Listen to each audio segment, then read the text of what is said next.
New evidence emerges of a massacre in Iran as the Islamic regime shuts down the internet to hide its crackdown. The streets are on fire. The blackout is tightening. And the question now facing the world, will the United States get involved? All this and more on the Quad. Welcome back, everybody, to the Quad here in our Jerusalem studios with our wonderful co-hosts, Shoshana Keats-Jaskell, the founder of Chokhmat Nashim, Elevating Orthodox Women's Voices, Bellamy Bellucci, a wonderful activist who's also a model and a dancer, and a very special co-host today, Lahav Karkov, who is a journalist par excellence, and today, senior political correspondent to Jewish Insider. Welcome, Lahav. Thanks for having me on the show. It's so great to have you because it seems like, well, we say this kind of every week, but, and we've been talking about this nonstop for 2 years. But if there's ever a time when it's more blatant of journalism, which is now a political agenda, with everything that's going on in the world, it's now. Yeah. We have the coverage that we've had from Gaza over the last 2 years, and now we have massacres going on, and the mainstream media saying, well, we don't have journalists on the ground, so we need to fact check what's going on, and how you, as a seasoned journalist, how do you react to this? I mean, it's absurd, right? Because all the things that they're saying about Iran, right, were the situation in Gaza, where they didn't really have trusted journalists on the ground. Right. Right. You can't trust the government, whatever. You can't trust Hamas in Gaza, and you can't trust the government in Tehran. But somehow in Gaza, they report everything as fact. And you see all of these, like, headlines where they'll put massacre in quotes, you know, but then they'll write that, what was it, like thousands of babies, 14,000 babies are going to starve in Gaza without any hedging at all, as if that's a fact, which we all know was debunked very quickly. I mean, it's ridiculous. It's ridiculous. And what's in common is that the mainstream media today are actually spreading the talking points of the Islamic regime as they did the Gaza Health Ministry. It's almost the same. And we have, as we're talking about, this blackout, and the blackout that they have, which never happened in Gaza. They always had internet. Yeah. And it's basically hiding a very real, very scary massacre. Look at this.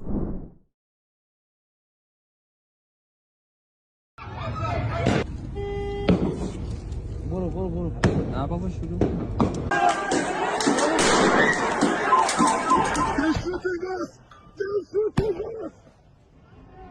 They're shooting us.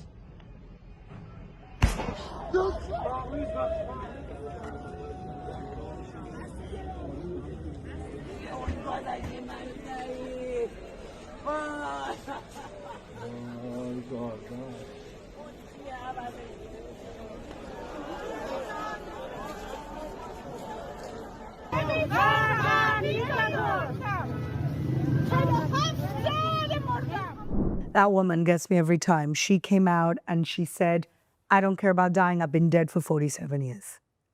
Shoshana, you're an activist for women. Are you surprised at all by the silence of the feminist community, which we don't let us down?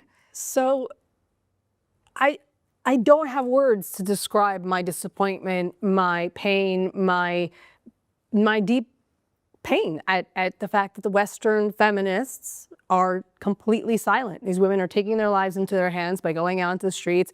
Just to take off the hijab is to court death. Dancing, just dancing in the streets is potentially a death sentence. And you have Westerners, like morons, I was watching this woman, she's wearing a hijab, and she said, just because I'm a hijabi Muslim doesn't mean that I support the Iranian regime, but I also don't support those who want to take it down because they are aligned with Israel and the West. So what do you stand for? Like, what do you stand for? Nothing. They don't stand for anything. They don't stand for freedom. They don't stand for women. They don't stand. Here, these people are actually fighting for their lives to be free. and no one's standing with them. Like, there's a media blackout, like you said. There's people who are just acting like it's another Tuesday. And this is probably the greatest freedom fight that we will see in our lives. And it's not even making the second page. This is as important as the bringing down of the Berlin Wall, which I saw. It was I think it was the late 80s. 89. 89. And I saw that as a child, 16, I can't remember. But that was huge and it was everywhere. Yeah. And now we have this, basically this hurricane in geopolitics happening and nothing's. Bellamy, I want to ask you, because you talk about this a lot. You know, last night was the Golden Globes. Yes. And, you know, when you think about the Golden Globes last year, with everybody with their red pins, basically, you know, a symbol of Jewish blood being spilled and killed by terrorists, but now it became an iconic thing. Nobody last night said anything about the women or the men or the children being killed in Iran. How much more blatant can this hypocrisy get? But it was so special to watch Hannah Einbeiner, just like clockwork, who happened to be the only one that was wearing a red pin. Right. So a Jew did it again, number one. Second of all, then you have their hostess, Nikki Glaser or whatever, who had a comment to say about CBS. Yes. So CBS has now been, you know, deemed fake news. Why? Because it's reporting the truth. Unfortunately, sorry for Hollywood that it's not produced, edited, scripted, cut and paste to make you feel comfortable. The West has become so comfortable with their own lies to a point that they actually don't know how to digest real news and they don't want to be held accountable. So even right now with this media blackout, what happened in 2019 with the Bloody Aban? Do people not know that upwards of 1,500 people were massacred during that? In 2022 to 23 when there was another blackout. So this has been happening multiple times. And I keep remembering as a kid when I was growing up and going through history classes and everything else, you mentioned the Berlin one as well. History is something that is so diluted to a point that it doesn't actually exist. If you have to look at numbers and you look at names and you look at what's happened before and people having lived through something and you still choose to look away and say, well, what was the context of what do you mean, what was the context? During apartheid, people didn't even know that Black people were being put into squatter camps, which were basically, I don't want to use the term concentration camp, but if you dropped a nuke, you could wipe out a whole race. The Western media didn't know until people started to say, look here, there is something wrong here. If that had to happen today with all these people that were freedom fighters before, that loved echoing voices through Hollywood, through you know, a red carpet of somebody saying, what are you wearing? And they could say, I'm wearing so-and-so, but I really want you to know that your eyes should be here. I have a platform. I have a voice. Let me use it for truth and to actually call for action and freedom. But no, numbers that keep being made up as we go along. We saw what happened with October 7th, that the ministry from Gaza was saying, these are these explosive numbers. People believed them. So what happens now if you black out? You can come up with numbers as much as you want, but look how long it took different media outlets to say, oh, they're saying that it's supposedly this amount of people. So it's gone from 40-something to 50-something else. I'm actually getting to a point where I'm believing more people that are actually saying it's upwards to 4,000 deaths. Yeah, I agree, for sure. It can't not be. You know, in the past, you talked about apartheid in South Africa. I was also thinking about the movement for human rights for Jews in the Soviet Union, but also in general in the Soviet Union. In the US, the movements, the people who are advocating for the rights of Black people in South Africa and for Soviet Jewry, it all started with students. These were student groups. And you look at the college students today, and they are just completely morally corrupted. There should be as many encampments on college campuses for the people of Iran as there were for Gazans, if not more. And there's nothing. Well, that just shows you that they've all brainwashed zombies about how the real enemy is Western imperialism, of course represented and expressed by Zionism. And so anything, even raping women, killing women, it doesn't matter anymore. Anything goes. Lav, is the US, you write for a US publication. What is your sense on when and if, but we're hoping it's when, the US are going to get involved in this? Like, my understanding is that in the last day or so, President Trump had what's called an options meeting, Right. where the military presented him with different possibilities of what the U.S. could do. It's, Venezuela was complicated enough. Iran is even more complicated. It's halfway across the world. And it's more... It's odd to say when you have all these protests going on, but it is in a way more stable than Venezuela, that people have a higher quality of life. So it's a much more difficult task.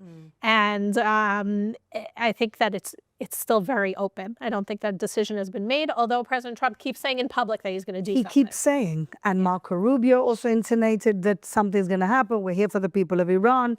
We have a lot of pressure from Reza Pahlavi, who I think is doing a decent job in America of lobbying the government. Yeah, I think he's for years now, he's someone who's been acting sort of very wisely. He's lived in America most of his life at this point. Yeah. And he talks about democracy. He says that, he would be willing to be a transitional figure, but that Iran should be a democracy and people should vote for their leader. So he's not making it all about himself. I think that's really important. There's mixed feelings about him in the Iranian diaspora, which I think is part of the issue. It's natural. I mean, we as Jews know that we have a lot of opinions. We're not united in what we think should happen. So it's the same with the Iranians, but in a way that also makes it difficult to start a movement. There's no unified opposition.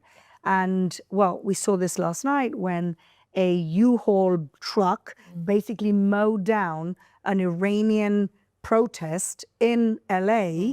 And the guy in the U-Haul truck was an Iranian, but from the Communist Party of Iran that helped the Ayatollahs get in, but then split from them.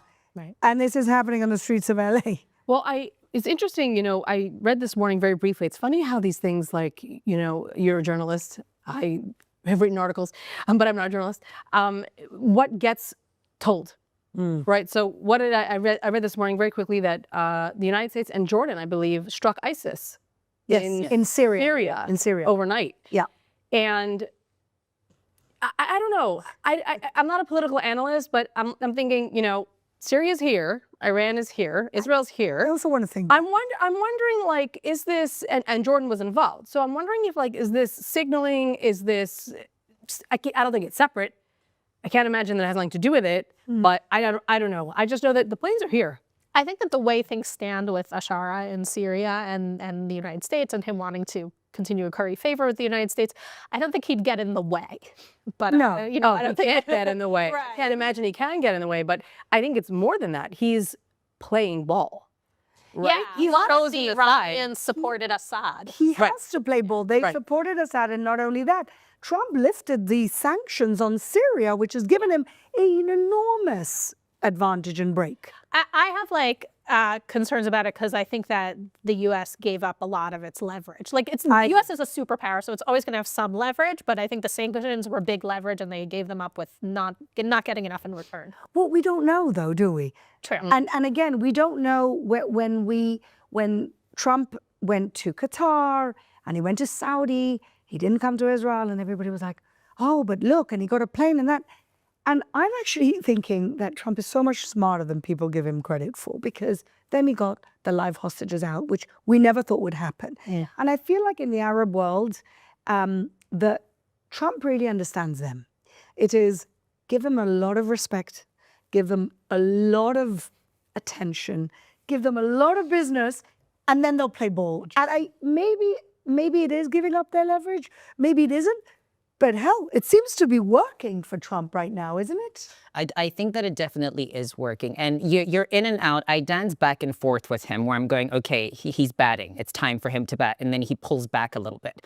But I think his strategy in dealing with this and making sure that he stays a superpower is to send the biggest threat out to China and Russia as to saying, this is actually how I'm going to show you that you do not have any power on our side. And what is going to be happening right now, and as we step forward with, what a time to be alive, like I said to you earlier, to see this happen in real time is something that is so beyond historic, because I want to flag this with the U-Haul. it casually said, no Shah, no regime, USA, don't repeat 1953, no mullah. The reaction of Persians and Iranians, whether they grew up in Los Angeles or in the US, or their parents, and having dealt with this history of saying, yearning to go back home, yearning to go to a place that used to be the Paris of the Middle East, you know, truly where freedom was something else that is now a foreign memory. People want that. People need that. And the strategy right now is that the U.S. really does need to be involved. The U.S. is the one that has to go in. It can't be Israel. What I don't like about the media and how it's going to be phrasing this, because we already see it with how people react, because they've been trained like really good dogs right now in the West, is that they're going to say, well, Israel and the U.S. are interfering in a foreign thing and blah, blah, blah. Why are they doing this? Why are they going in there? It's their fault that this is happening. It was all pre-planned without having to listen to people that are actually on the ground. But that's the regime talking point. Oh, That's the regime talking point. This is the US, this is Israel. Should Israel get involved in any way? Are we getting involved? Do you think we're there on the ground helping out? Israel has been trying to say we're not involved. Right. We know that the Mossad has people all over Iran. Yeah. I think like We anyone proved who doubted that, exactly. We proved that in June. It doesn't mean that they're fomenting the protests, but I'm sure that there are at the very least people who are observing and reporting back to Israel in case Israel wants to do something. Yeah. I have a question quickly. Do we think that Westerners actually want to see the fall of these regimes?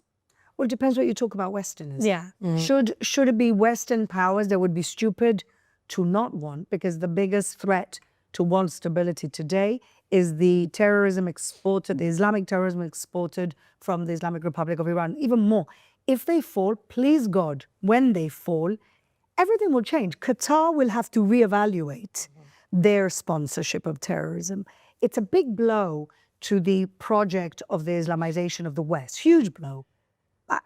I think when you look at the way that like liberal but not far left leaders in Europe respond, Yeah. you get kind of an idea, which is that once they're in the leadership of these countries, they're smart enough to understand that Iran isn't actually a threat to them, but it's not politically viable for them to talk about it all day. So they kind of do it in a subtle, like nuanced kind of way. So you look at someone like Emmanuel Macron, who actually is an Iran hawk by European standards, but he's not going to stand up and be like, bring down the Ayatollah now, because that in France, that would be really politically problematic. Well, you would need some courage.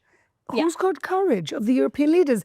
Ursula, what's her name? The kind of foreign minister of the European Union wrote a tweet yesterday saying, we are monitoring the situation. Ursula, Thank you. well done. You're monitoring. What are you monitoring? It's just ridiculous. Yeah. And yet everybody seemed to be monitoring and getting involved. Quiet. What? The UN. Oh, Have you heard no, word? Guterres yesterday said something. After 10 days, Oh, 12 days, That's just yesterday, pretty quiet for the first, UN, given all first that they were. Yeah. first And he said, statement. we're concerned, blah, blah, blah. Like, where you been? What are you doing? Where are the security general, committee meetings and things that they're urgent meetings like they do all the time about Israel? Like, Not one resolution. it's a joke. There's not one resolution Well, yet. it's probably because the U.S. isn't doing it, right? The U.S. is pulling out of all of these UN organizations. They probably don't care what the UN They're has in to the say Security anyway. Council. Right, but nobody else is going to do it on the Security Council. Nobody else that's the except for the point. US. Or no, because the UK The don't. UK should. They should, but they have no courage. We know No that. balls whatsoever. it's gone. No ovaries To a whatsoever. point where what Senator, one of the best things that Senator Kennedy said when they said that, defund the police, it was like, okay, next time something happens to you, call a crackhead. So we're going to get to that point where everybody's going to go, no US, no US, no US. And then the US does what it needs to do to claim its power and to really get back on the ground because it's finally got a leader after a while. Love him or hate him, the man is saying exactly what he said he was going to do. No matter what you think about him, he's crazy enough to do it. Right. Well, I just think at this point, he has to do it. He has to. He has to do it. And at the end of the day, the way that we saw with Venezuela, and I think it's very different, and the Venezuela story is not over by far. I've got this friend who's kind of a leader in exile also, not as prominent as Maria Machado, but he said to me, look, Chavism is everywhere. It's not something you can just eliminate. And even if the vice president wants to play ball or whatever, it's still there. So it's not so clear. I actually think that the minute you bring down the mullahs, the people will rule. In Venezuela, it's not so clear that people are still not kind of coming up. They're also lacking a third. Those who could get out got out. Yeah. Venezuela, a third of the population left. So who's left? Who's the weakest are left? Well, you could argue that the Iranian diaspora is huge, but you said quite rightly, it's just not united. Right. Maybe it's less organized. Although they say that Reza Pahlavi, for the last 2 years, they gave an incentive to people from the regime to leave the regime, people with no blood on their hands, with no Iranian blood on their hands, to leave and kind of join his little army. Interesting. I think we have to see what's going to happen. I mean, I just think that he's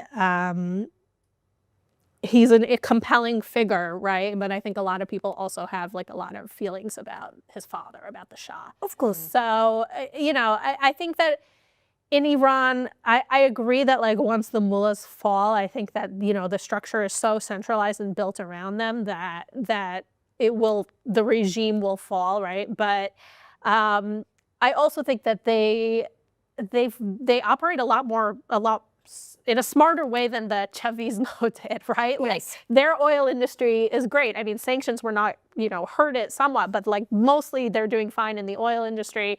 They're having big problems with water. That's their big problem right now. And they are having economic problems, but like, it's not like in Venezuela where like you can't get toilet paper. No. Yeah. So, I think that the people have a stronger sort of basis from which to arise and govern themselves. Well, also, I think they have, I guess you could say that Venezuela also have a history of democracy until Chavismo came in. Right, but because so many people left and also because they're in a much deeper crisis for a longer time than Iran, I think that it's probably going to be harder. But it's interesting because all these pieces kind of fit in. Venezuela is a huge ally of Iran.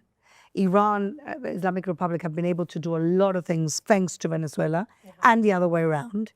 And, and we have to go back and say the 7th of October, instead of starting the end of Israel, it looks like it started the end of political Islam, which is just incredible. If that, please God, is how this story ends, right? Mass play for Greenland. Oh, like sort of getting Who saw that coming?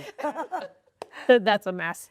But I think, look, we shouldn't take our eyes off the other ball, which is the Muslim Brotherhood. Bringing Iran down doesn't bring the Muslim Brotherhood down. It's Muslim Brotherhood are Sunni. The government of Qatar is very Muslim Brotherhood affiliated, and so is Turkey. And Turkey sees Iran as a rival. Yeah. And Turkey's got their claws into Syria now. Exactly. Yeah. So political Islam is not over yet, but the Iranian model was the most violent and radical, I would say. I agree. And also the ones really subsidizing a lot of the proxies, which are Sunni and were Muslim Brotherhood, that were hurting us, but of course were hurting the peace and stability of the world. And on that note, we go to our very popular segment, because there's many to pick from every single week, Scumbag of the Week. Okay, ladies, I'm holding you back. There's just so much to talk about. When there were so many scumbags to talk about that when we did our end of year scumbag show, we had to put them into categories. Yeah, nice. Because there's just too many. Bellamy, who's your scumbag this week? My scumbag for this week is Lauren Booth, who is Tony Blair's sister-in-law. So Yes. before I say anything, take a look at this. After October the 7th, this October the 7th, a legendary day in the Ummah's history. Yes, we can say that people are now picking up the Quran because of the steadfastness and sabr of the people of Gaza specifically to find the beauty in the Quran. How many millions will accept Islam because of this? Only Allah knows. We're at a tipping point in history. Don't be downhearted. Be steadfast. Be strong. Carry on the struggle however you can. Homegirl looks quite white. Oh my gosh. Well, she is. She's the sister of Sherry Booth, who is Tony Blair's wife. Oh my God. Tony Blair, of course, is the former Prime Minister of the United Kingdom, who then became the leader of the Quartet, which is the it was UK, USA, European Union, and somebody else. I think France. France, and they were kind of trying to put the peace process back, I think. And he was actually touted a few months ago to be the governor of Gaza. So why is she, you scumbag? Great tell.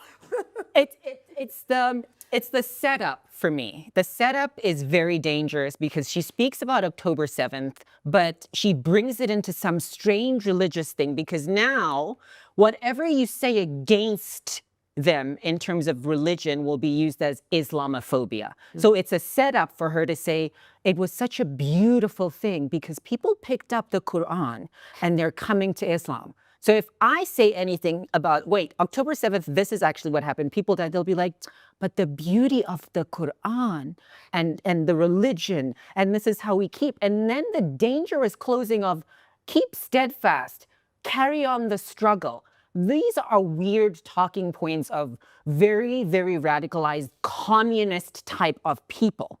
It's strange. And for young people everywhere, they're just going, yeah, I'm really finding my way to Islam. There's straight Australians that are like 20-something taking their shahada, wrapping themselves up, doing a whole tour. And putting it all on TikTok. Litany and putting it all. Otherwise, they wouldn't bother. Otherwise, you know, and the accents are changing. People's lives. I keep saying this. I miss the days when ISIS brides disappeared via Turkey and then came back and said, I made a mistake. You know, it's wild. And how dare you use October 7th as a beautiful thing to celebrate? The sound in her voice and the they were inspired.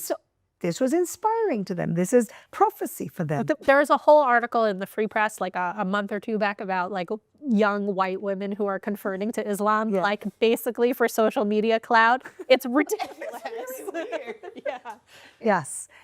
Well, I mean, in Oxford Street in the UK, I mean, I lived in London for 9 years. There's like little booths of people try on the hijab, see how good it looks on you. It's like, yes. You walk around all like a joke. It's cosplay. Meanwhile, women Is that their Chabad? put on the thing. Right. Yeah. Meanwhile, women are getting killed in Iran, and they think this is a fun cosplay thing. Of course, absolutely. You can be in the middle of New York, not even at Washington Square Park, like crossing over from 14th Street from, you know, west to east by the Whole Foods. Everybody will be telling you about the Quran and the beauty of Islam. And 2 seconds later, you see random black men who have never done anything about themselves in their lives, have now been propped up to feel proud of something, kneeling, taking a shahada 2 seconds later. It's mind-blowing to watch it play out in real time. And then all of a sudden, they keep speaking about the struggle of what it means to be a black man in American whatever, but the brotherhood is always here for you. That naming and like calling each other brother and sister and come to the brotherhood. Well, it's thug mentality. Well, it's also kind of very smart cult mentality. Yes. Well, right. And the black community in the U.S. is going on for,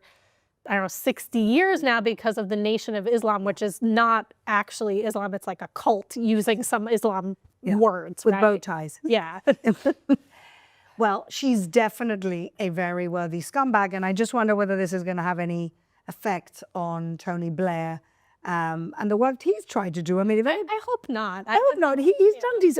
Look, he came here to do state building for the Palestinians until probably he realized that there's no state building. There's a bunch of thugs and thieves and gangsters, and he left. What will do for his future? I think he's someone who has like his head on right. Like he doesn't have delusions about the Middle East. I guess like over the years I've done some reporting. They've given me like some of their reports that they've published and things like about Iran, for example. I've written a couple times about reports that they've done on Iran, and they're not like, you know, Tony Blair is from the moderate left, right? And he's not someone who buys into the whole left-wing anti-imperialist. He's very clear-eyed. And so, you know, I might not agree with all of his conclusions about things, but I think he's one of the good ones. I agree with you. I totally agree with you. And that's why I feel bad that this is going to affect. I've got friends who worked for the Tony Blair Foundation, some of them in East Jerusalem. It's a shame that whatever he's been doing is going to be affected by this lunatic. Okay, well, worthy scumbag, thank you very much. Lahav. Okay, well, I took on a much bigger scumbag this week, which is the Ayatollah Khamenei. Oh. One of the biggest, maybe the biggest in the world right now. Yes. I mean, just, all of these people, possibly thousands of people being gunned down in the streets just because they want their freedom. Yeah. And he's been there since 1989, I believe, oppressing millions of Iranians, and I hope that he meets his end very soon. I hope so. And on top of everything else, people don't know this about him, but I've seen some very scary videos. He's actually a bona fide pedophile. He's a bona fide pedophile and little girls. And I just saw reports that actually I couldn't sleep for 3 days when I saw who this man actually is, his character, no, of course not, his repressive behavior. And in the first few days, when it was the Baji forces, which are essentially like the police forces, the minute they realized that their regime is seriously under threat, he pulled out the army, the IRGC. And so it's only going to get more bloody if something else doesn't happen. And I'm just praying that every night, I've actually not been sleeping since the beginning of this, and every night I pray that I go to sleep, I wake up, and we hear that America's attacked, the way that we did when we were under attack by Iran.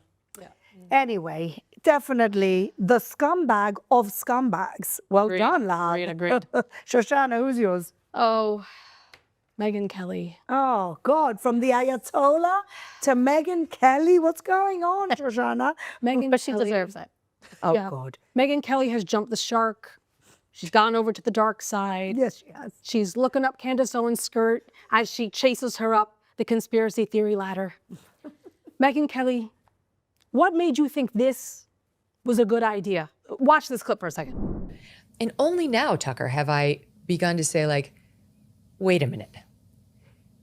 How much of the narrative that is in our news today has been spoon-fed to me by people who are super pro-Israel at all costs, who won't tell the truth about Israel, no matter what it is, and will cancel you if you don't befriend or defriend people who do. And so this whole thing has made me reevaluate. I'm just starting from square one, basically, on Israel right now. And I'm actually day by day taking a much harder look at who are they? What do they do? How do I find real information on what happened in this war in Gaza that I will trust? Because I do know I'm being propagandized by both sides. And how will I make up my own mind? Even some of the narratives that we hear, I'm not a fan of certainly radical Muslims. And I'm not a big fan of Islam. I'm going to be honest. The tenets of it are political and I don't agree with them. But I have dear friends who are Muslims. And I do start to wonder, how much of the very negative messaging about all Muslims, and I've been a part of some of that negative messaging. Don't get me wrong. I'm not wavering from my position that it's not great to have an Islamist running New York City. But how much of the narrative has come from people who are just ardently pro-Israel and need me to hate them? Do you know what I mean? All of it. Do you know what I mean? So I think it's a fair question, and I'm sort of in my own search mode.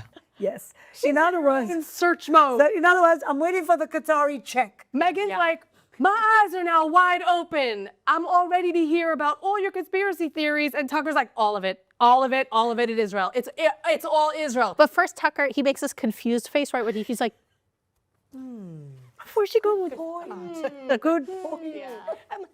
Megan's like, I'm starting from square one when it comes to Israel. Girl, you're 55 years old. Where have you been? Where's your brain? All of a sudden, it's a blank check. All of a sudden, you're like, I don't know. How much has been spoon-fed to me? I'm going to have to find out. You are such a disappointment to me. You are a female journalist who has a massive platform, and you turn into one of them. She was an adult in New York, I'm pretty sure, when 9/11 happened, and she needs to know how much of the anti-Islam stuff is propaganda. All of it. It's she can't say Jews because she's smarter than that. And she can't even say Zionists because she's got a lot of Zionists who are her, the Christians in America. So she says Israel. And they, how much are they? It's constantly this othering. Oh, she's my scum. She is, I think she's paying the price. I think that she's lost a lot of her audience. Good. And I used to look up to her. I used to think she was a brave woman, speaking truth, didn't agree with everything. She was also one of the Me Too. She was somebody on the right fighting Me Too, which me as a feminist was always a fan of. And now So much. By the way, some of her recurring guests today announced that they're not going to go back Yes. to her show because of this. No, I'm telling you, she's now tail spinning. Her show will tailspin into oblivion unless, or it's already happening, Qatar's sending a big check the way they did to Tucker. The Nile is a river in Egypt. I'm sorry, because you can see it happen. It's the same thing that happened with Canada. You can see it happen. And it's just a perfect reminder of how there's, what's the term, how anti-Semitism shapeshifts in a way. And you don't have to specifically like have it, wear it with pride, but you can start to see how it veers in like some disease that just spreads. And it all becomes about that. The thing is, like, Candace Owens was always crazy. You read people who write these profiles of her, and she was always crazy. What sense? But she wasn't politically radical, but she was like always very like paranoid. Right. She had a very paranoid sensibility. Right. Yeah. But you look at like Tucker Carlson as well was like a serious, Tucker Carlson and Megyn Kelly were both serious enough. You know, sometimes they did some silly things because cable news, whatever, but like they had real analysis. And Tucker, it happened over time. Since I think Trump lost the 2020 election, it happened over time, then he lost his mind. But with Megyn Kelly, it happened in such a short time that you could really just see her unravel. And it's just insane. It's crazy to watch. It's like scary almost. And it's just like, you know, I don't know about the Qatari money allegations. Like with Tucker, there seems to be a little bit of a paper trail. I guess we might find out about Megyn, but it just seems so obvious that she's selling out in some way. Maybe it's just for views, or maybe she is being paid by someone. Well, we could see the tailspin, and then I think that Ben Shapiro pushed her over the edge. Yeah. Because he called her out. He was brave, and he went out and said, you know, you're being a coward. And now she's gone from coward to full-on anti. That's what's happened. She's pathetic. It's really sad. It's really sad. I can't even, like, I for so many weeks, I wanted to say something, and this past, I was like, forget it, I can't. You know, I saw something interesting. I've been seeing some interesting analysis about the nature of anti-Semitism. And it's almost like you say, it's almost like, it becomes all-consuming to the anti-Semite, that's all they see. It's like their red pill moment, but all they see is Zionists and Jews. And it really is it's a disease that is based around conspiracy about Jews. And you see it everywhere. And that's what's happening to these people. I mean, I think Tucker is much more transactional. I think it's very much about the money for him. But I think she's like going into the kind of cuckoo conspiracyville of anti-Semitism and seeing Jews everywhere. And it's just very sad to see. And and it's sad to see that her career will unravel. Because the world is harsher with women. It is. And somehow he's floating by because he's friendly with J.D. Vance and all this, good bros. And the world is harsher on women, and she will tailspin out of significance. Yeah. By the way, Tucker was in the White House this week. I know. Disgusting. And it's like some kind of big mystery who invited him, because apparently it wasn't. He walked him with J.D. Vance, apparently, because his son Tucker's son works for J.D. Vance. So he's got basically an inn. He's got a plant in there. And a lot of people were like, isn't this hypocritical that he was criticizing Trump about attacking Venezuela, and at the same time gets invited to the debate about what's going to happen to the future of energy in Venezuela? It's like he's no fool, right? Like he's there. Yeah. They let him in the room. They didn't kick him out, so he's going to stay. He's going to listen. Of course, it's important to have people that hold you accountable. And what I think that I saw happen, we all saw it happen, especially during COVID, was when everybody was locked down, all that people did was scroll. So what used to be before that, you know, you would go down a rabbit hole, but, you know, maybe not between 9 to 5 because you have responsibilities. You should be doing things, raising children, studying something.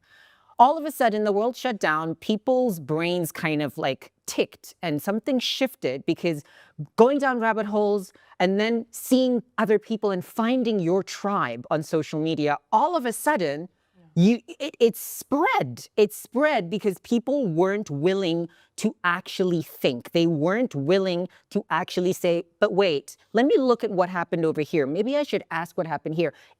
I grew up with something sparked in you. You went and did research.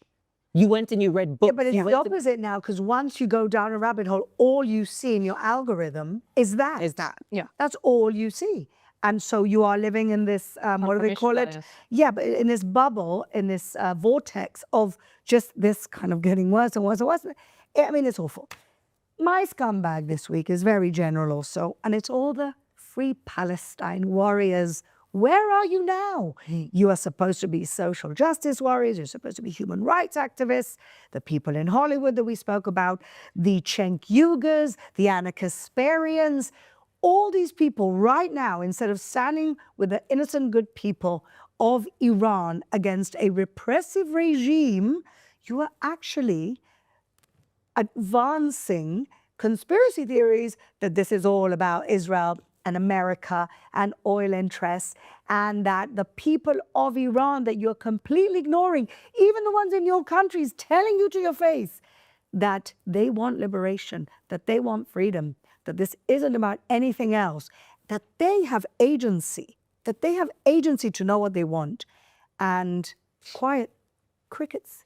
No protests in university campuses, no protests anywhere, nobody talking about it, nobody even putting any type of solidarity with the Iranian people. So they are so disgusting. And now the masks are off, because now we know who you are. And we know that it was never about the Gazans, and it was never about the Palestinians, and it was just about the Jews. And when there's no Jews, there's no news, and there's nothing to stand for. And so you have been now completely discovered to be the hypocrites and the superficial people that you are, that you don't really care about any of this. And so they are my scumbags this week. The Free Palestine Brigade. Absolute hypocrites. Absolutely. Not only are they not there, but when there's people in the streets in Britain, particularly in London, calling for, you know, the fall of the regime, the pro-Palestinians are fighting with the people who are pro-Iranian. Like, what are you doing? What are you doing? Yes, it's these white liberal women. Right. Or yeah, I saw this like clip, literally a white guy in dreadlocks in like Chicago or Detroit or something going like Libertad. And I'm like, but he's supporting Maduro, you know? And I'm like, The same guy Bro. who was marching in the No Kings rally a month ago. Exactly. Except no kings, except a narco-terrorist called Nicolas Maduro. It's just, I mean, it's just the hypocrisy. I just think it's been laid to bear. Like, we see you now. We always did, but the world didn't, and now everybody can see you. I mean, just like, you can't make this up. Okay, we need to cleanse our souls for the sake of good vibes. We go to our heroes of the week. Shoshana, let's start with you. Who's your hero this week? My heroes this week are the women of Iran. Yes. The women of Iran, you are my heroes. Every video I see of you dancing in the streets, there was one I saw, she was doing backflip and backflip and backflip and backflip. I'm like getting dizzy just watching her, but there's people lining the streets back and forth, and like you just see the passion and the courage and the desire for freedom. And every time a woman moves publicly in the street or dances or takes off her hijab, she is, as we said before, courting death. And I think people who don't understand what it means to really be in a repressive regime where your freedom is a death sentence if you try to take it, they just can't understand what it means for someone to go in the street and bare her head or dance publicly. And you are my heroines. I wish you freedom. I really wish you just wind in your hair and every possible choice laid out in front of you for you to choose. Amen. And I think that this is very significant, that this is a female revolution. It was tried, you know, the Life, Women, Freedom movement, and unfortunately it failed. Yeah. It's a very much, I mean, I've been saying for years, as many of us have, that there is a female Holocaust going on in Iran and Afghanistan. And these women are leading that. Yeah. What will happen? how about that amazing photo of the woman who's lighting her cigarette on the burning picture of Khomeini? I love it. That woman. I love it. She is I hearing everyone's actually. can't But there's an actual, right, that's a drawing, but it's based on an actual photo. I feel like taking up a cigarette just for that. Yeah. Let's do it. When Iran is free. No, not you, but we'll do it. Yeah, absolutely. Though these women are heroes, and you know what I really wish? That these like code pink hypocrites and all these liberal Karens would just go. They wouldn't last 2 hours in these regimes. They wouldn't last 2 hours. I hope that the younger women will look at this, and even one day when it's part of history, as a reminder of how powerful women can be if they are at the forefront of actually changing history. Amen. Absolutely. Amen. I do hope whatever government comes out of this, God willing, I really do hope that they, as a starting point, have 50% women. Amen. Absolutely. It'd be good if we followed suit too. The change in the Middle East. Yes. Bellamy, who's your hero? My hero is Our Lady J, whose name is Yona, who is a trans person in Hollywood, a writer, director, producer, musician who came out in support of Israel and in support of the Jewish people. It is hard enough to be a woman. You've been talking about it is hard enough to be trans. And then on top of it, don't do that and be in Hollywood and actually stand for what's true and actually call for accountability with pride. This is going to, change the trajectory of her career, as we know, because Hollywood loves to shut doors on people who actually call for moral clarity and an iron spine. So for me, much respect to you. Thank you so much for having the moral courage and character to stand on business, as the young people say today, and may you literally soar in truth and inspire others to do the same. One great thing happening in Hollywood right now that I find extremely encouraging is that Stranger Things is the #1 TV show, even though it has 2 openly Zionist Jewish actors. Who came after October 7th? One did, yeah. And people were calling to boycott, and you see on the internet, people are especially being nasty to Noah. I forgot his last name, but he's one of the main, Schlapp. And he's like one of the main teenagers on the show. People are being especially nasty to him, probably because Brett Gelman, who's like the 50-something comedian who also has a role on the show, is not going to change his mind. He's the one who came to Israel. Yeah. And he was also on Eretz Nehederet. He was on our show as well. Yeah. Yeah. Yeah.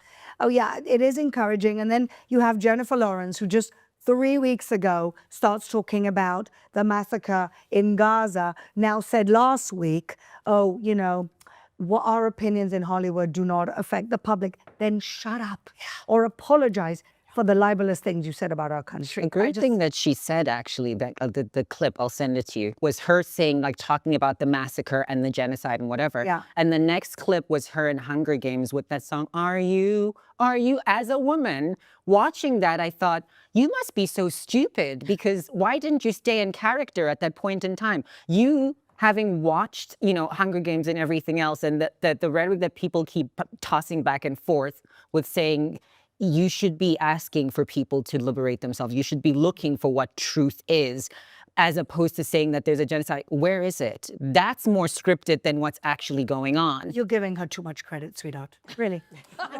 These people are very superficial, okay?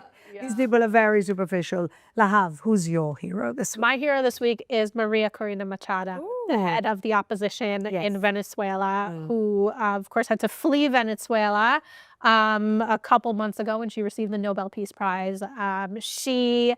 Unfortunately, the Trump administration is underestimating her. They don't think that she has the chops to lead the country. But on the other hand, her candidate won the vast majority of the votes last year. And so her candidate, whose name is Gonzalez, if I remember correctly, is the rightful president of Venezuela. And they should be running the country. Yeah. I understand there's challenges, but to dismiss her out hand, I thought was wrong. And I want to uplift her here. I think you're right. And I always say this, women are always underestimated in politics. That's just one of those things. We're always underestimated in politics, which in a way gives us kind of the advantage of surprise. But in her case, I was very sad when I heard Trump saying she doesn't have the military backing. She would. If you gave her the backing, she would have the military. The Venezuelans are so desperate. They're so destitute. They've on average lost 20 kilos in the last decade or something like that. They don't have food. They don't have toilet paper. They don't have feminine hygiene products. They don't have medicine. All somebody has to do is to bring some sanity to that. Of course. And some resources. And the irony is that it's such an oil-rich country. It's just all going to the oligarchs. Bring in some investments. Exactly, but we could do that. I strengthen. I think she's a super impressive figure. And I think she can definitely leave the country, and she should leave the country. And you know what? A lot of people were saying that about Reza Pahlavi a few months back, and they're not saying it now. So maybe there's an evolution here, but she's definitely a worthy hero and Nobel Prize winner. Okay, my hero is another woman. It's the theme. Masih Alinejad has been one of the most fierce activists against the Islamic regime for years. Yeah. For years, when it wasn't trendy, when it wasn't popular. They tried to kill her.